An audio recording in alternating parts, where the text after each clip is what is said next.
എല്ലാ കൂട്ടുകാർക്കും നല്ലൊരു ദിവസം ആശംസിച്ചുകൊണ്ട് നമുക്ക് നേരെ രേവതിയുടെ സച്ചിയുടെ വരാൻ പോകുന്ന ദിവസത്തെ നല്ലൊരു വിശേഷം കേട്ടാലോ. എല്ലാ ദിവസവും ഉച്ചയ്ക്ക് 1-2 മണിക്കുള്ളിൽ തന്നെ രേവതിയുടെ സച്ചിയുടെ പുതിയ പുതിയ വിശേഷങ്ങളൊക്കെ ചാനലിനകത്ത് തന്നെ അപ്ലോഡ് ചെയ്യുന്നുണ്ട് കേട്ടോ. മറക്കാതെ എല്ലാവരും കയറി കാണണേ. അതോടൊപ്പം തന്നെ ആദ്യമായി കാണുന്നവരാണെങ്കിൽ ചാനൽ ഇഷ്ടപ്പെട്ട ഒന്ന് സബ്സ്ക്രൈബ് ചെയ്യാൻ മറക്കരുതേ. വീഡിയോ ഇഷ്ടപ്പെടുകയാണ് ലൈക്ക് ചെയ്യാനും മറക്കരുത് കേട്ടോ. നമ്മുടെ മുന്നോട്ടുള്ള യാത്രയിൽ നിങ്ങളുടെ സപ്പോർട്ട് ലൈക്ക് വേണം, നമുക്ക് ഏറ്റവും കൂടുതൽ പ്രചോദനമായി മാറിക്കൊണ്ടിരിക്കണേ. അപ്പൊ നമുക്ക് നേരെ നമ്മുടെ വിശേഷത്തിലേക്ക് അങ്ങോട്ട് പോയാലോ. അങ്ങനെ നമ്മൾ കാണുന്നത് രേവതിയുടെ ഫോണിലേക്ക് കലാവതി മുത്തശ്ശി വിളിക്കുകയാണ്. രേവതി എടുത്തിട്ട് ചോദിച്ചു, ആഹാ എന്തൊക്കെയുണ്ട് അച്ഛമ്മ വിശേഷങ്ങളെന്ന് ചോദിക്കാം. നല്ല ആളാ, 3-4 ദിവസമായില്ലേ മോളെ വിളിച്ചിട്ട്, എന്താ വിളിക്കാത്തെന്ന് ചോദിക്കാം. അത് പിന്നെ അച്ഛമ്മ കുറച്ച് തിരക്കായിപ്പോയി, വീട്ടിലെ ജോലി കടയിലെ ജോലി എല്ലാം കൂടെ ചെയ്തു വരുമ്പോഴത്തേനും സമയം പോകും, പിന്നെ വിളിക്കാൻ സമയം കിട്ടുന്നില്ലെന്ന് പറയണം. നല്ല കഥയായിപ്പോയി. വീട്ടിലെ ജോലി ആ ചന്ദ്രമതിയോട് എങ്ങനെ പറഞ്ഞാ പോരെ, മോള് വീട്ടിലെ ജോലി കടയിലെ ജോലി എല്ലാം കൂടെ ചെയ്യണോന്ന് ചോദിക്കുക. അത് പിന്നെ അച്ഛമ്മ അമ്മ അന്ന് ചെയ്യത്തില്ല എന്നറിയാലോ എന്ന് പറയാണ്. ശരി ശരി, കാണാത്തോണ്ട് വിവരം ഇല്ലാത്തോണ്ട് ഞാൻ കരുതി എന്ത് പറ്റിയെന്ന് ഓർത്ത്, അതുകൊണ്ടാ വിളിച്ചതെന്ന് പറയണം. അല്ല പിന്നെ അവിടെ എന്തൊക്കെയുണ്ട് വിശേഷങ്ങള്, എന്തിയെ രവീന്ദ്രൻ എന്തിയെന്ന് ചോദിക്കണം. അത് പിന്നെ അച്ഛമ്മ ഒരു പ്രശ്നം ഉണ്ടായെന്ന് പറയാണ്. അപ്പോഴേക്ക് രവീന്ദ്രന് അവിടെ നിന്നിട്ട് കയ്യും കാലും കാണിച്ചു, ഒന്നും പറയലെന്ന്. എന്താ മോളെ എന്താ പറ്റിയെന്ന് ചോദിക്കണേ. ഒന്നുമില്ല, കുഴപ്പമൊന്നുമില്ല, അച്ഛന് കുഴപ്പമൊന്നുമില്ല, അച്ഛനോട് സുഖമായിട്ടിരിക്കുന്നുണ്ടെന്ന് പറയാണ്. അതെ, അച്ഛൻ്റെ ഫോൺ കൊടുക്കണമെന്ന് ഇരിക്കും. വേണ്ട, അത് കുഴപ്പമൊന്നുമില്ല, ഞാൻ അന്വേഷിച്ചെന്ന് പറഞ്ഞാൽ മതി, ഞാൻ പിന്നെ രവീന്ദ്രന്റെ ഫോണിലേക്ക് വിളിച്ചോളാന്നൊക്കെ പറയണം. അങ്ങനെ പറഞ്ഞ് സംസാരിച്ചുകൊണ്ടിരിക്കുന്ന സമയത്ത് സച്ചി അങ്ങോട്ട് വരുവാണ്. പെട്ടെന്ന് കലാവതി മുത്തശ്ശിയാന്ന് അറിഞ്ഞു കഴിഞ്ഞപ്പോ തന്നെ സച്ചി പറഞ്ഞു, ഇങ്ങോട്ടാണ് ഞാൻ സംസാരിക്കാന്ന് പറഞ്ഞ് ഫോൺ മേടിച്ച് സംസാരിക്കണം. ആഹാ അച്ഛമ്മ എന്തൊക്കെയുണ്ട് വിശേഷങ്ങള്. എടാ നിനക്കെങ്കിലും എന്റെ ഫോണിലേക്ക് ഒന്ന് വിളിക്കാൻ തോന്നിയോ? നാട്ടിൽ വന്നിട്ട് പോയിട്ട് എല്ലാരും പോയതിനു ശേഷം വിളിക്കുക പോലും ചെയ്തില്ലോന്ന് ചോദിക്കുക. അത് പിന്നെ അച്ഛമ്മേ എന്ത് ചെയ്യാനെന്ന് പറ, തിരക്കുകളും കാര്യങ്ങളും, എല്ലാവർക്കും തിരക്കുകളും കാര്യങ്ങളും മാത്രമേ ഉള്ളൂ. അല്ല പിന്നെ ഇവിടെ ഒരു വിശേഷം ഉണ്ടായി, അച്ഛനെ ഹോസ്പിറ്റലിൽ കൊണ്ടുപോയെന്ന്. ഹോസ്പിറ്റലോ? രവീന്ദ്രൻ നീ എന്തൊക്കെയാണ് പറയണേന്ന് ചോദിക്കുകയാണ്. പെട്ടെന്നാണ് സച്ചിക്ക് അബദ്ധം മനസ്സിലായത്. അല്ല പിന്നെ അച്ഛമ്മേ ഹോസ്പിറ്റലിൽ ചെക്കപ്പിന് കൊണ്ടുപോകുന്ന കാര്യം പറഞ്ഞോ?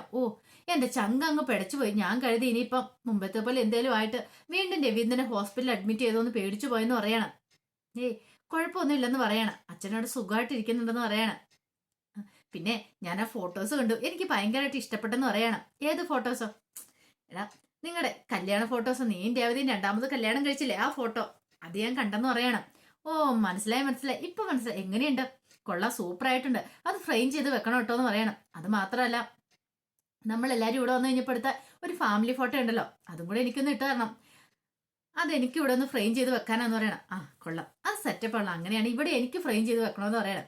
അങ്ങനെ കുറെ സമയം കൂടെ സംസാരിച്ചതിന് ശേഷമാണ് സച്ചി കോള് കട്ട് ചെയ്ത ഉടനെ രവീന്ദ്രനോട് പറഞ്ഞു, അച്ഛാ അതെ 1-2 ഫോട്ടോസ് ഫ്രെയിം ചെയ്ത് വെക്കാനുണ്ടെന്ന് പറയും. ഇത് കേട്ടോണ്ട് ചന്ദ്രമതി എങ്ങോട്ട് വരുന്നേ. ഏത് ഫോട്ടോസ്? ഈ ഫിറ്റേലിന് എവിടെയാ ഫോട്ടോ തൂക്കാൻ സ്ഥലം എന്ന് ചോദിക്കുക.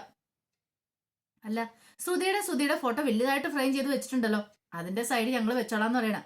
അതിന്റെ കാര്യമൊന്നും ഇല്ലെന്ന് പറയണം. ഇത് കേട്ടൻ സച്ചു, നീ കാര്യമുണ്ടോ ഇല്ലത് ഞാനല്ലേ തീരുമാനിക്കുന്നത്, എന്താണെങ്കിലും വലിയ വലിപ്പം കൂടി ഫോട്ടോ തന്നെ വെക്കണം, എന്റെയും രേവതിയുടെയും കൂടെ എന്ന് പറയാണ്.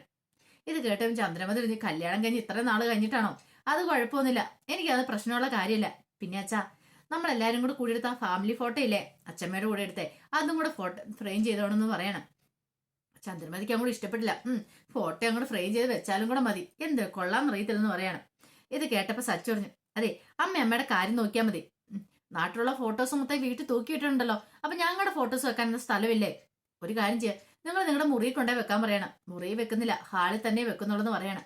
ചന്ദ്രമതിക്ക് ഇഷ്ടപ്പെട്ടില്ല. സച്ചു പറഞ്ഞു, അതെ ഞാൻ ആ ഫോട്ടോ ഒന്ന് കൊണ്ടേ ഫ്രെയിം ചെയ്യാൻ കൊടുക്കുന്നുണ്ട് എന്ന് പറഞ്ഞുകൊണ്ട് എന്നാ ഫോട്ടോ എഴുതിയെന്ന് പറഞ്ഞുകൊണ്ട് സച്ചി അങ്ങോട്ടേക്ക് പോവാണ്. പിന്നീട് സച്ചി തന്റെ ഒരു ഫ്രണ്ടിന്റെ സ്റ്റുഡിയോയിലേക്ക് ചെല്ലുവാണ്. പിന്നീട് പറഞ്ഞു, ഫോൺ കൊടുത്തിട്ട്, അതെ ഇതിനകത്ത് 1-2 ഫോട്ടോസ് ഉണ്ട്, ഇതൊന്ന് പ്രിന്റ് എടുത്ത് ഇതിൻ്റെ അകത്ത് ഒന്ന് ഫ്രെയിം ചെയ്ത് തരണമെന്ന് പറയണം. കൊള്ളാലോ എന്നും പറഞ്ഞിട്ട് സച്ചിയുടെ ഫ്രണ്ടല്ലേ, അപ്പൊ മേടിച്ച് നോക്കണം. പിന്നീട് സച്ചിയുടെ രേവതിയുടെ കല്യാണ ഫോട്ടോ ഉണ്ട്. ഇതാണോന്ന് ചോദിക്കണം. ഇത് തന്നെയെന്ന് പറയണം. അങ്ങനെ അതിന്റെ പ്രിന്റ് ഒക്കെ എടുത്ത് കൊടുക്കുക. അപ്പൊ ഇത് തന്നെ ചെയ്താൽ മതി, വലിപ്പത്തിൽ ചെയ്യണമെന്നൊക്കെ പറയണം. പിന്നീട് പറഞ്ഞു, ഒരു കുടുംബ ഫോട്ടോയും കൂടെ ഉണ്ടെന്ന് പറയണം, അതും കൂടെ ഇത് ചെയ്യണമെന്ന് പറയും. കുടുംബ ഫോട്ടോ അതേന്ന് പറയണം. അങ്ങനെ കുടുംബ ഫോട്ടോ കാണിക്കുകയാണ്. ആ ഫോട്ടോ കണ്ടു കഴിഞ്ഞപ്പോഴത്തേനും ആ സ്റ്റുഡിയോക്കാരൻ ശരിക്കും ആ ഫോട്ടോയിലേക്ക് ഒന്ന് നോക്കി. പിന്നീട് ചന്ദ്രമതി ഏരിയത്ത് ഇരിക്കുന്നുണ്ടപ്പോ ചോദിച്ചു, അല്ല ഇതാരാന്ന് ചോദിക്കുകയാണ്. ഇതോ? ഇത് ഞാനുമായിട്ട് ചില ബന്ധമൊക്കെ ഉണ്ടെന്ന് പറയാം. എന്ത്? അല്ല എന്റെ അമ്മയായിട്ട് വരുമെന്ന് പറയണേ. അമ്മയോ? പെട്ടെന്നൊരു ഞെട്ടലുണ്ടാകുന്ന കണ്ടു അയാളില്. എന്താടാ എന്തു പറ്റിയെന്ന് ചോദിക്കാൻ, എന്തെങ്കിലും പ്രശ്നമുണ്ടോ? ഒന്നുമില്ല. അല്ല എന്തോ കാര്യമുണ്ട്, നിന്റെ മുഖം മാറുന്ന കണ്ടപ്പോ എനിക്ക് തോന്നി എന്തോ ഒരു പ്രശ്നമുണ്ട്, കാര്യം പറയെന്താന്ന്. അല്ല അത് പിന്നെ ഞാന് കാര്യം എന്താന്ന് പറ. അല്ല അമ്മയുടെ പണം എങ്ങാനും നഷ്ടപ്പെട്ടിട്ടുണ്ടായിരുന്നു ചോദിക്കാൻ മുമ്പ്. പണമോ? ഇല്ല. ഒന്നുകൂടെ ആലോചിച്ച് നോക്കാൻ പറയണം. ആ ശരിയാ പോയിട്ടുണ്ടെന്ന് പറയണം. എന്നാ വാ എന്നും പറഞ്ഞോണ്ട് എന്ത് ചെയ്യണം, സിസ്റ്റം ഓണാക്കിയിട്ട് ഒരു പെൺഡ്രൈവ് അങ്ങോട്ട് ഇടുവാണ്. എന്താടാ കാര്യം എന്ന് ചോദിക്കണം. അതുണ്ടെന്ന് പറയണം. അങ്ങനെ നോയി കഴിയുമ്പോഴത്തേനും കുറെ ഗുണ്ടകൾ ചേർന്ന് ചന്ദ്രമതിയുടെ കയ്യിൽ നിന്ന് 2 ഗുണ്ടകൾ ചേർന്നിട്ട് ബൈക്കിന് വന്നിട്ട് ചന്ദ്രമതിയുടെ നിന്ന് ബാഗ് മോഷ്ടിക്കുന്ന ആ ഒരു വീഡിയോ കാണുവാണ്. കാരണം CCTVക്കകത്ത് അവിടുത്തെ പതിഞ്ഞാണ്. പിന്നീട് അയാൾ പറഞ്ഞു അതെ CCTV ഉണ്ടായിരുന്നു ഇവിടെ, CCTVക്കകത്ത് പതിഞ്ഞ ദൃശ്യങ്ങളാന്ന് പറയണത്.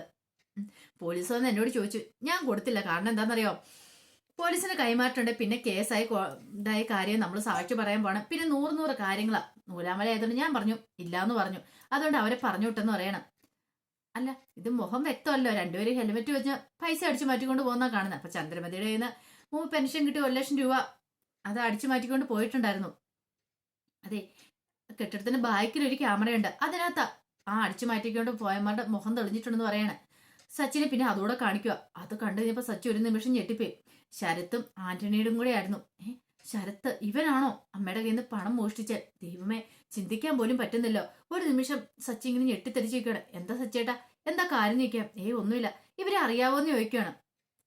ഇല്ലാന്ന് പറയണേ. അല്ല ഇത് ആരെയും നീ കാണിച്ചിട്ടുണ്ടോ? ഇല്ല. ഒരു കാര്യം ചെയ്യാം, ഇതേ എന്റെ ഫോണിനകത്തേക്ക് ആ വീഡിയോ ഒന്ന് സെറ്റ് ചെയ്തേ, എന്നിട്ട് നിന്റെ അതിനകത്തുനിന്ന് അതെല്ലാം ആ ഡിസ്കിനകത്തുനിന്ന് എല്ലാം ഡിലീറ്റ് ചെയ്ത് കളഞ്ഞേക്കാൻ വേണം. ശരിയെന്ന് പറയാണ്. സച്ചിക്ക് ആ പടെ സങ്കടമാണോ ദേഷ്യമാണോ എന്ത് ചെയ്യണം എന്നറിയത്തില്ല. പിന്നെ സച്ചി നേരെ ലക്ഷ്മിയമ്മ അടുത്തേക്ക് വരുവാണ്. ഈ സമയത്ത് ലക്ഷ്മിയമ്മ ദേവിനോട് ചെല്ല, നിനക്ക് എക്സാം അല്ലാതെ നീ പഠിച്ചു കഴിഞ്ഞോന്ന് ചോദിക്കാം. ഒന്നുകൂടെ ഒന്ന് നോക്കിയാൽ മതി, ഓടിച്ചു നോക്കിയാൽ മതി, കഴിഞ്ഞമ്മേ കുഴപ്പമില്ല എന്നൊക്കെ പറഞ്ഞിട്ട് അങ്ങനെ നിൽക്കുന്ന സമയത്താണ് സച്ചി അങ്ങോട്ടേക്ക് വരുന്നത്. സച്ചിനെ കണ്ടത് ലക്ഷ്മി പറഞ്ഞു, ആഹാ കൊള്ളാലോ, ഇതെന്താ മോനെ ഇവിടെ? അതിവിടെ അടുത്ത് വരെ ഒരു ഓട്ടം വന്നു, അപ്പൊ ഞാൻ ഇങ്ങോട്ട് വന്നാന്ന് പറയണം. ആ മോൻ വന്നാ നന്നായി, ഞാൻ ചായ എടുക്കാന്ന് പറയണം. വേണ്ടമ്മേ ഇപ്പൊ ചായ ഒന്നും വേണ്ടെന്ന് പറയാണ്. ഈ സമയം ദേവി ചോദിച്ചല്ലേ രേവതി ചേച്ചി എന്തേന്ന് ചോദിക്കാം. അവള് വീട്ടിലുണ്ടെന്ന് പറയാണ്. പിന്നീട് പറഞ്ഞു, അതെ ഇപ്പോഴൊരു സമാധാനം ഇത്, നാട്ടിൽ പോയിട്ടൊക്കെ എന്തൊക്കെയുണ്ട് വിശേഷം? സുഖമായിരിക്കും എന്ന് പറയണം. അതെ എനിക്കൊരു ഫോട്ടോ ഒന്ന് ഫ്രെയിം ചെയ്യാൻ കൊടുക്കാണ്ടായിരുന്നു, അതിന് വേണ്ടി വന്നാന്ന് പറയണേ. ഇത് കേട്ടെന്ന് ദേവ് പറഞ്ഞു, ഒരു കാര്യം ചെയ്യാം, നിങ്ങൾ രണ്ടുപേരുടെ കല്യാണ ഫോട്ടോ ഞങ്ങൾക്ക് കൊടുത്താൽ ഞങ്ങൾ ഫ്രെയിം ചെയ്തൂടെ വെക്കാന്നൊക്കെ പറയുന്നുണ്ട്. അത് കേട്ടപ്പം സച്ചിൻ ശരിയെന്ന് പറയണം. ലക്ഷ്മി പറഞ്ഞു, ഇപ്പോഴൊരു സമാധാനമായത്. മുമ്പാണെങ്കിൽ നിങ്ങൾ രണ്ടുപേരും കല്യാണം നടക്കുന്ന സമയത്ത് സന്തോഷത്തോടെ അല്ലോ രണ്ടുപേരും താലി കെട്ടിയത്, രണ്ടുപേരും വിവാഹ ജീവിതത്തിലേക്ക് കടന്ന്. പക്ഷെ ഇപ്പോഴൊരു സമാധാനമായെന്ന് പറയണം. രണ്ടുപേരും സന്തോഷത്തിലാണല്ലോ ജീവിക്കുന്നതെന്ന് ഓർത്തിട്ട്. എന്താണെങ്കിലും മോനെ പോലെയുള്ള നല്ലൊരു മനുമോനെ കിട്ടിയതാ എന്റെ ഭാഗ്യം. ഇതൊക്കെ കാണാനായിട്ട് കൃഷ്ണേട്ടൻ ഇല്ലല്ലോ എന്നൊരു വിഷമം മാത്രമേ ഉള്ളെന്ന് പറയണം. ദേവ് പറഞ്ഞു, അത് ശരിയാ, അച്ഛനുണ്ടായിരുന്നെങ്കിൽ ഏറ്റവും കൂടുതൽ സന്തോഷിക്കുന്ന ആൾ അച്ഛനായിരുന്നു. പാവ അച്ഛനെ എന്നും കാണാനുള്ള ഭാഗ്യം ഉണ്ടായില്ലോ എന്ന് പറയാം. സച്ചി പറഞ്ഞു, അതൊന്നും ഓർത്ത് വിഷമിക്കണമെന്ന് പറയണം. പെട്ടെന്ന് സച്ചി ചോദിച്ചു, അല്ല ശരത്തില്ലേന്ന് ചോദിക്കാം. അവൻ കോളേജിലേക്ക് പോയല്ലോ എന്ന് പറയണം. കോളേജിലേക്ക് പോയി. അല്ല എന്താ സച്ചിയേട്ടാ എന്താ അന്വേഷിച്ചെന്ന് ചോദിക്കുക. ഒന്നുമില്ല. പെട്ടെന്ന് ലക്ഷ്മിയും പറഞ്ഞു, ഇപ്പൊ പണ്ടത്തെ സ്വഭാവമൊന്നും അല്ല അവന് കോളേജിലൊക്കെ പോകുന്നുണ്ട്. അത് മാത്രമല്ല കുറെ കൂടെ ഉത്തരവാദിത്തങ്ങളും കാര്യങ്ങളൊക്കെ വന്നിട്ടുണ്ട്. എല്ലാ കാര്യത്തിലും ശ്രദ്ധയൊക്കെ വന്നിട്ടുണ്ട്. മുമ്പായിരുന്നെങ്കിൽ ഇങ്ങനെ അടിച്ചു പൊളിച്ച് നടക്കണമെന്ന ചിന്ത മാത്രമേ ഉണ്ടായിരുന്നുള്ളൂ. പക്ഷെ ഇപ്പൊ അവന് നല്ല മാറ്റങ്ങളൊക്കെ വന്നിട്ടുണ്ടെന്ന് പറയാം. സച്ചിക്കാണ് വല്ലാത്ത സങ്കടമായി അവനെക്കുറിച്ചുള്ള പ്രതീക്ഷകളൊക്കെ ഓർത്തിട്ട്. പിന്നെ പോരാഞ്ഞിട്ട് അവന്റെ അച്ഛൻ മരിച്ച അവൻ കാരണമാണല്ലോ എന്നൊരു ചിന്തയും കൂടെ അവന്റെ മനസ്സിലുണ്ടെന്ന് തോന്നുന്നത്. അതുകൊണ്ടാണ് അവനിപ്പം നല്ല രീതിയിൽ പോകുന്നത്. അത് മാത്രമല്ല ക്ലാസ്സിലൊക്കെ നന്നായിട്ട് പഠിക്കുന്നുണ്ട്, നല്ല മാർക്കും ഉണ്ടെന്നൊക്കെ ദൈവവും പറയാണ്. സ്വന്തം മോനെക്കുറിച്ച് ഇങ്ങനെ പറയുന്നത് കേൾക്കുമ്പോൾ സച്ചിക്കാണെങ്കിൽ എന്ത് ചെയ്യണമെന്ന് അറിയത്തില്ല.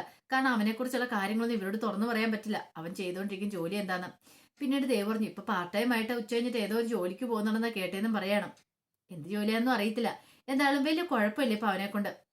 ലക്ഷ്മി പറഞ്ഞു, അവനെ കൊണ്ടായിരുന്നു എനിക്ക് പ്രശ്നങ്ങളൊക്കെ ഉണ്ടായത്. ഇപ്പൊ എന്താണല്ലോ അവനെ കൊണ്ടുള്ള പ്രശ്നങ്ങളൊക്കെ തീർന്നു, ഒരു സന്തോഷ സമാധാനമൊക്കെ വന്നിട്ടുണ്ടെന്ന് പറയണം.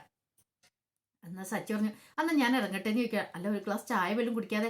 അതൊന്നും കുഴപ്പമില്ലെന്നും പറഞ്ഞുകൊണ്ട് സച്ചി അങ്ങോട്ടേക്ക് പോവാണ്. പിന്നെ സച്ചി നേരെ ചെല്ലുന്ന അവൻ പഠിക്കുന്ന കോളേജിലേക്കാ. ശരത്ത് പഠിക്കുന്ന കോളേജിലേക്ക് ചെല്ലുവാണ്. അങ്ങനെ ശരത്തിന്റെ ഫ്രണ്ട്സിനെ കാണുവാണ്. അപ്പൊ ശരത്തിന്റെ ഫ്രണ്ട്സ് ചോദിച്ചു, അല്ല എന്താ ആരാന്നൊക്കെ ചോദിക്കുകയാണ്.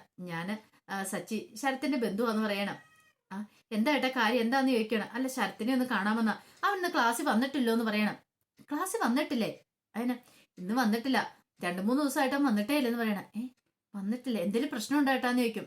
ഇല്ല, അവൻ ഇങ്ങനെ ക്ലാസ്സിൽ വരാതിരിക്കുന്നുണ്ടോ? നേരത്തെ കുഴപ്പമൊന്നുമില്ലായിരുന്നു, ഇപ്പൊ കുറച്ച് ആളായിട്ട് ഇങ്ങനെയാ, 2-3 മാസമായിട്ട് അവൻ ഇങ്ങനെ സ്ഥിരം ക്ലാസ്സിലേക്കൊന്നും വരാറില്ലെന്ന് പറയണം.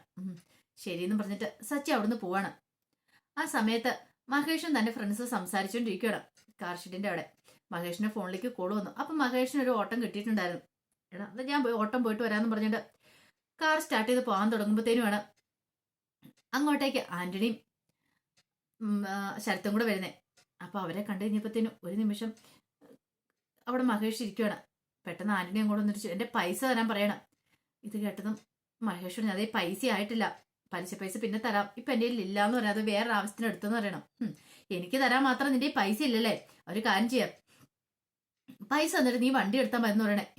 എന്താ ആന്റണി ഇങ്ങനെയൊക്കെ പറയണേ, പൈസ ഇല്ലെന്ന് പറഞ്ഞില്ലേ, ഒരു 2 ദിവസം അവിടെ തരാൻ പറയണം. ഇത് കേട്ട് കഴിഞ്ഞപ്പോഴത്തേനും 2 ദിവസം പോയിട്ട് 2 നിമിഷം പോയിട്ട് തരത്തില്ല, അങ്ങനെ തരണമെങ്കിൽ 2 മാസം വേണം നിനക്ക് തരാം, പക്ഷെ കാർ എന്റെ കയ്യിൽ ഇരിക്കുമെന്ന് പറയാം. ഇത് കേട്ട് കഴിഞ്ഞ് മഹേഷ് പറഞ്ഞു കാറ് കൊണ്ടുപോയിട്ടുണ്ടെങ്കിൽ ഞാൻ പിന്നെ എങ്ങനെയാ പൈസ ഉണ്ടാക്കുന്നത്, നിനക്ക് പലിശ തരാൻ പറ്റില്ലല്ലോ എന്ന് പറയണം. അതൊക്കെ നേരത്തെ ചിന്തിക്കണമെന്ന് പറയാം. അപ്പോഴേക്കും ഫ്രണ്ട്സ് വന്നിട്ട് പറഞ്ഞു അതെ അവൻ പറഞ്ഞല്ലോ ഒരു ദിവസമെങ്കിലും അങ്ങനെ കൊടുക്കുക, എന്നാലേ ഓട്ടോ ഓടിയിട്ട് പൈസ കിട്ടുള്ളൂ, എന്നാലേ CC അടയ്ക്കാൻ പറ്റുള്ളൂ എന്ന് പറയണം. അതൊന്നും എനിക്കറിയേണ്ട കാര്യമില്ല, പൈസ ഇങ്ങോട്ട് തന്നാൽ മതി എന്ന് പറയണം. ഇല്ലേ നീ കാറ് കൊണ്ടുപോകുന്നു പറയണം. ഇതും പറഞ്ഞോണ്ട് ആ കാർ എടുക്കാനും കയറി കഴിഞ്ഞപ്പോഴത്തേനും മഹേഷ് തടഞ്ഞു കഴിഞ്ഞപ്പോഴത്തേനും മഹേഷിനെ അടിക്കുവാണ് ആന്റണി. അങ്ങോട്ടും ഇങ്ങോട്ടും അടിയായി കഴിഞ്ഞപ്പോഴത്തേനും അതിന്റെ അടുക്കലേക്ക് ഓടിച്ചെന്ന് കയറുവാണ് ശരത്ത്. ദേ എന്റെ ഫ്രണ്ടിനെ തല്ലുനോടാൻ ചോദിച്ചിട്ട് മഹേഷിനെ അടിക്കുവാണ്. എന്താ എന്താ ശരത്തെ നീ കാണിക്കണമെന്ന് ചോദിച്ചു മഹേഷ് വന്നു കഴിഞ്ഞപ്പോഴത്തേനും അവിടെ പൂരത്തല്ല നടക്കുവാണ്. അപ്പോഴേക്കാണ് സച്ചി ഇങ്ങോട്ട് വരുന്നത്. സച്ചി വന്ന് നോക്കി കഴിഞ്ഞപ്പോൾ ആന്റണി മഹേഷിനെ അടിക്കുന്ന കണ്ടേ. പിന്നെ സച്ചി ഒന്നും നോക്കില്ല, അതിന്റെ ഇടയ്ക്കേക്ക് ചാടി ഇറങ്ങിയിട്ട് ആന്റണി പിടിച്ചിട്ട് ഇരിക്കുകയാണ്. മഹേഷ് നീ വേണ്ട വേണ്ട എന്നൊക്കെ പറയുന്നുണ്ട്, പക്ഷെ അതൊന്നും സച്ചി കേൾക്കാൻ കൂട്ടാക്കില്ല. ആ സമയത്ത് അങ്ങോട്ട് ശരത്തും കൂടെ വന്നിട്ട് ശരത്ത് പറഞ്ഞു എന്താന്ന് ചോദിച്ചു വീണ്ടും അടി തുടങ്ങുകയാണ്. പിന്നീട് നേരെ സച്ചിയുടെ കോളറാണ്ട് കയറി പിടിച്ചു. അതെ എന്റെ ഫ്രണ്ടിനെ തല്ലുന്നേ, എന്റെ ഫ്രണ്ടിനെ തൊട്ടു പോലെന്ന് പറയണേ. ഇത് കേട്ട് കഴിയുമ്പോൾ സച്ചി ഒരു നിമിഷം ഞെട്ടിപ്പോയി.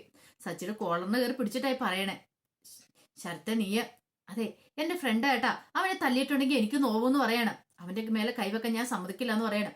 ഇത് കേട്ട ഉടനെ സച്ചി അവന്റെ കർണത്തിനോട് പൊട്ടിക്കണം. പിന്നെ അവനെ തലങ്ങും വിലങ്ങും അടിച്ചു. അപ്പത്തേനെ ആന്റണി വന്ന് തടയാൻ ശ്രമിച്ചു.